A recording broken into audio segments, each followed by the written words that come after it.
Hey, what's up, everyone? Welcome to Handcuff Status Podcast. My name is Rue Baby, and today we have an exclusive interview with Oswald Wyke. He is currently incarcerated in a federal penitentiary in Canada, and he's going to be discussing overrepresentation of Black people in prison. So let's get right to it.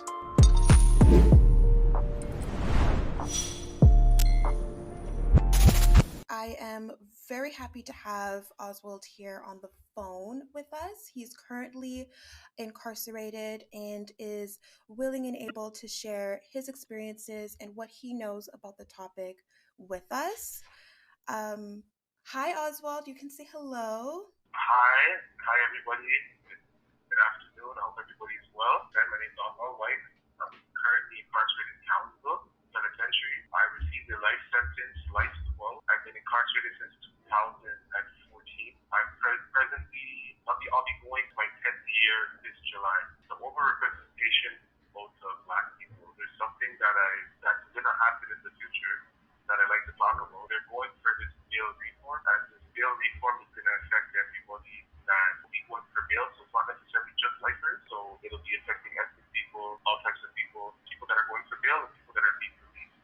What this bail reform does is it tightens the cuff, which means it's going to make it harder for you to reintegrate into society, which isn't helping us. It isn't rehabilitating in any way. Why they came up with this bail reform, I've been watching the news for years. I understand why they came about it, but how the decision, their strategy is wrong. Basically, what it is that there are people that were released back into society that basically had a low risk to reoffend, but as they got out, they reoffended, and this happened in Manitoba, Alberta, even in Montreal. I'm going to talk about my area. There's an individual that was on the news about the last week or the week before. I believe he had a long sentence. I won't say a life sentence, so a sentence over 10 years. It must have been a crime of compassion. He must have murdered his loved one. He was released. So to be released, you have to pass through the parole board. You have to with your CMT. You have to work with your parole officer. They released him back to society. Once he got out, I think it happened in Dollar Gizamo or Laval. He then went to murder. I believe it's his stepfather or the stepfather of the female. He murdered him, and then he committed a murder-suicide. So what the system is about to do, which is not gonna help ethnic people, they are going to make it a lot harder for people to go outside.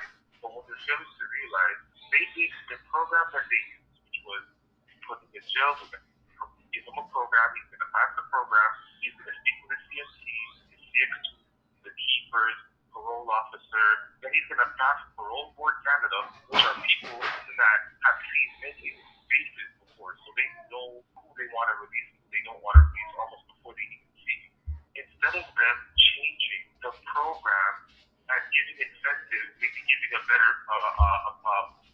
better wage in jail, because we get $6 a day. If they were to give us maybe even $11 an hour, like a normal person outside, and make us feel like we're worth something, we wouldn't have these types of thoughts on our minds. So what they're doing is that they're going to generalize this individual or the individuals that got released within the past couple of years, and the individuals like myself and a lot of other convicts that are here with me that have been in 7, 8, 9 years that we are working on ourselves. They are going to put a roadblock in front of us, although we did not deserve that. The thing is, I'm going to tell you about myself. I am not anti-government and rebellious against the system. I did something, I owned up to it, no problem. But why should I pay because you released somebody and they messed up? It's a matter of emotions. We don't know what they were going through. Instead of them tending to the person's needs and their emotions, what was going on in their life, they want to know which girl you're sleeping with. Oh, well, what's your pain? Show us your cell phone. You're watching the wrong thing. They are not correcting what they're supposed to correct. They're correcting a portion. Okay, we're going to do bail reform. That's not how it works.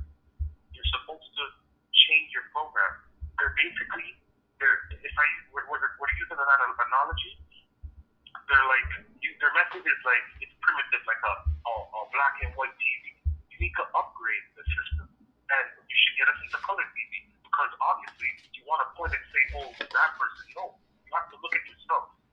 The message you use was wrong. This is going to be another misrepresentation on Black people, ethnic people incarcerated. I completely agree with you with the generalization of that law because of what that specific person did. They're now going to put a roadblock on other individuals and their freedom. Just to get more clarity on it, because I think I missed the part where is it the bail that they're going to stop providing?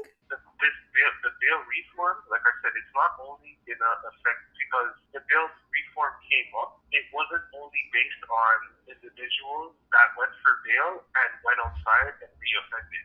It's basically any individual going for bail or any individuals that are going to be released. They are using only one system, program, cascade, a follow-up with your PO, follow-up with those sides. Your system did not work. You can't always, there's these couple of people. You can't say, oh, well, it's them. At some point, you have to stop and reorganize. It's like you're in a basketball game, even if you're the best team, sometimes the strategy isn't going to beat the next team. So you're going to have to take a time you develop another play to help people. It's like another example I can use when I was okay when it came to French history, I failed. Then I failed again. And once you fail, if you fail the French history, they're gonna let you go to they didn't let me go to college. So I had to go to summer school. So what I'm saying is that I'm not saying I'm dumb. I wasn't the smartest. But at the end of the day, I wasn't able to understand the way the teacher was teaching. But when I went to summer school, I was shown different ways of understanding, and then I understood and I ended up passing. So all I'm saying is that I'm not saying tear down the walls, free up everybody, even though I want everybody freed up, because everybody should be freed up. If they followed the correctional plan and did what they had to do, they should be. But at the end of the day, you should use different types of methods. It's not about just we're gonna make it a lot more severe for other people. That it doesn't work like that. You have to correct yourself, and you're only correcting a part in the end. So, we're gonna, when it comes to bail and release, we're gonna do this and do that. No, but it doesn't work like that. It's not just bail release. Before the bail and release, there's a whole bunch of other things that play a role, right? So in the end, the bail reform is truly just hurting the people who are, hoping to be released one day, and the people who are incarcerated right now currently, majority of them are Black people, right? This is what I'm saying, and a lot of people don't see it for now, but it is going to affect us in the future because by these individuals doing what they do and coming back and not having a good report or coming back, it isn't going to help us. By them having this bail reform is not to help anybody. The large amount of Black people that are here that have been sitting 4 years, I'm going on my 10th year in months. I know a couple of people that are going on 10 years and over. It isn't going to help them, and it's actually going to slow them down. It's a system that's already faulty. Because it doesn't really help that community grow and prosper when majority of the community is locked up and having a hard time being released. No, because it's almost like a bias, right? Because it's basically these people, the bail reform, and they're targeting people that have violent charges. I'm a lifer, automatically with a violent charge. So anybody that had a violent charge, it's going to go under them. From your perspective, why do you think Black individuals are disproportionately represented in the prison population, in particular those that are serving life sentences? To tell you the truth, I probably wouldn't even be able to highlight all of the reasons. One big reason for me is the culture diversity. When I say culture diversity, there isn't a Black figure in any of these buildings that I have been in that grew up how I grew up, that spoke the same way, that had the same mannerisms, that were able to connect with us in that way in order to show us which way to go, how to go about it. That's one thing that's honestly that's a really big thing for me. I don't know what everybody in the culture diversity, like you don't know us like that. You don't know us, and there's nothing here that that's like, for example, even a language barrier. You know what I mean? You're my PO. Your first language is French. My first language is English. At that, my parents were not, both of them were not born in Canada. When I'm talking to you, it's like maybe she may understand because she went to school, but she only understands 70%. She doesn't really understand. There's little things like that. They should have a liaison officer. They should have besides having these ethnic groups, and have Black History one day and mention it in a paper one time. No, there isn't anybody here that will understand it like that. No, it doesn't work like that. And I completely understand what you mean by that, because you're basically trying to say that when it comes down to directions and guidance and pathways, there was no foundation where someone was able to say, all right, this is what you do with your taxes, or this is what you do with a mortgage, or this is what you do with how to own and purchase and grow your income in this way. It's like there's a different type of pattern being passed on, but not the healthier patterns being passed on. And it's like, who is willing to come and intervene to speak the language that we understand to help divert that path that is constantly being taken? And I've really like that you pointed those things out in that question, because I do think that is one main factor too that contributes to the levels of Black people in jail. It's just, poor guidance and poor understanding of where to go. And it's like, if someone gave them the formula, it's like, was it a formula that they were able to understand and comprehend and digest, or was it something that they're like, I don't know what to do with this, and you walk away? Have you personally experienced or witnessed systemic issues such as racial bias or discrimination during your time in prison? Oh, 100%. 100%. I can say in the maximum, down the corner, I was on way back to the gym, from the gym, regards to the wagon to work. At that time, I must have, like a week before, put in my paper, because you have to put in a paper before deadline, and you receive your full time for the month, right? That's all I'm talking right now. That's all my mom calls. No, actually, no. I put the paper in, the paper was missing, right? So, before heading into the range, I told this officer, I'm like, hey, sir, can you guys have to help me with the call later? Can you get to me around 7:30, because they're used to it, because they know they messed up. He's like, oh, yeah, you want it? Say it in French. I said, what? He's like, yeah, you want it? Say it in French.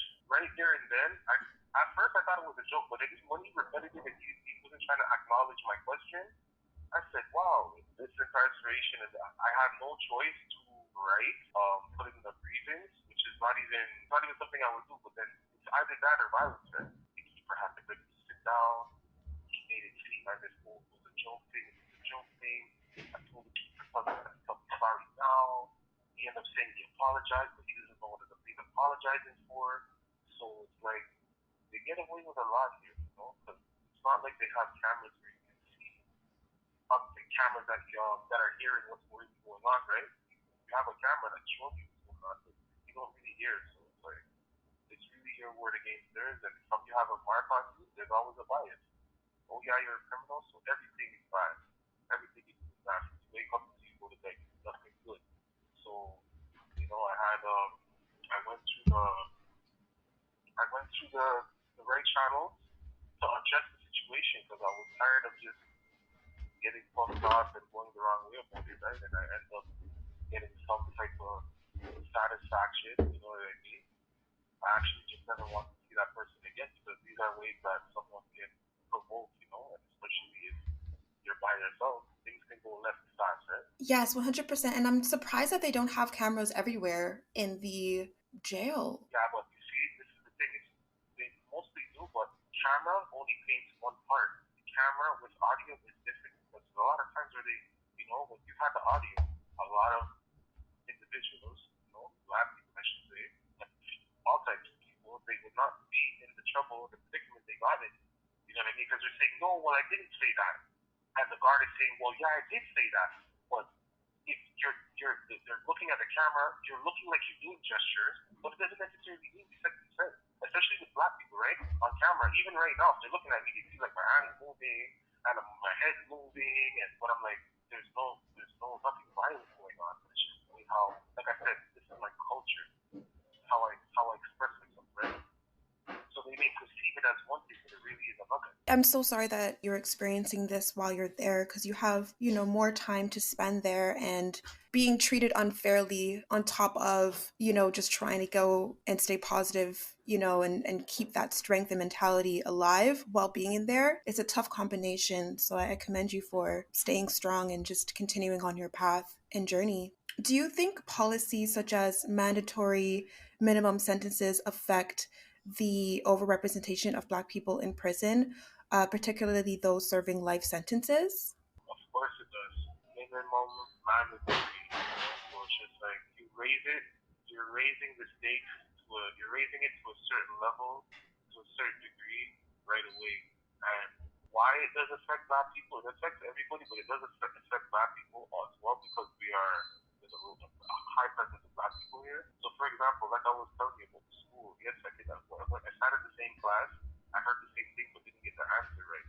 I had to use a different method. What they are doing, this minimum mandatory, like you're basically generalizing, right? So okay, because this individual in 1910 and then 1950 and then in 2000, so therefore we're going to give it a minimum. No, you can't do that. You can't address people like that. It does not work like that. When you go to the store, you buy clothes. There's a medium, there's a large, there's an extra large. But sometimes you have to have different sizes. You have to have sizes in between those sizes. You have to cater to the individual, for their personality, for everything, the factors, their emotional. Who knows what happened in the past? The phone will hang up in 3 minutes. What changes do you believe are necessary to address the root causes of racial disparities in the criminal justice system? To tell you the truth, they have this thing where when you're doing a life sentence, you have to cascade from a maximum to a medium and to a minimum. They aren't giving anybody a chance at freedom. They should be giving us ETAs from wherever we are. So what I'm saying is that usually they let you go from a maximum to a minimum. A maximum to a medium. Once you're in a medium, like myself, I'm going to be visiting a minimum in about very soon, let's just say. They want you to be close to your dates. You need like the moon, the stars, everything to align. And what I'm saying is that just like how people need to cater to the person individually. If I was in the maximum, for example, and I wanted to stay there for the sole fact that maybe I met a girl and she was close, so it was good for me because it was support. If I stayed there for X amount of years, instead of doing the cascade every 2 years or for 1 year, if I stayed there 3 years in the maximum on good behavior, why is it that I cannot get a tasteable fact? Why can't I go on an ETA? Why can't I go sit at my mom's house? Why are you not giving me these privileges? So honestly and truly, what will help is to be giving guys a piece of outside. Send them on an escort. Have 2 guards with a weapon. What can we do? Let us go sit with our moms and really get that taken in. Smell mom's cooking and hug up my mom and see my sister. And these are the types of things that they need to do. I'm not saying, tear off the walls and no, like, come on, give us something. There's no incentive. Yet when things go bad, there's punishment. Why am I going to see the judge? Why do I feel like I'm getting life again? You're not going to make me feel like that. You need to let off the cops. You need to give us a taste of outside. You need to deal with us like you. We are just like you. And it's give us a chance. And it's I'm sorry if I've cut you off or anything, but I definitely feel that positive reinforcement is the best way to learn. It's the best tool that helps people learn, and punishment is one of the worst ways to teach anyone anything. This is like scientifically proven. So I really like that you pointed out, just give incentives, reward the good behaviors. Right now, I'm gonna go get the other individual. Have a nice day. Thank you for your time. Thank you so much for your time, Oswald. Thank you so much. And I hope you stay safe and stay strong, okay? Thank you so much for joining in on this show or this podcast episode today. It was a live conversation with Oswald. With him being in jail, the conversation is limited and he is not able to have full conversations with us. He will have to return back to his cell. So we do thank him for taking the time to share his experiences and just educate us more on the life behind bars. We would like to thank Oswald Wyke for discussing the effects of overrepresentation of Black people in prison. For all those incarcerated, remember, freedom is a must, and free all the lifers. Shout out Private Spaceship, and thank you all for watching. Don't forget to subscribe and follow Handcuff Status Inc. on all major platforms. And never forget our mission, breaking the chains of injustice.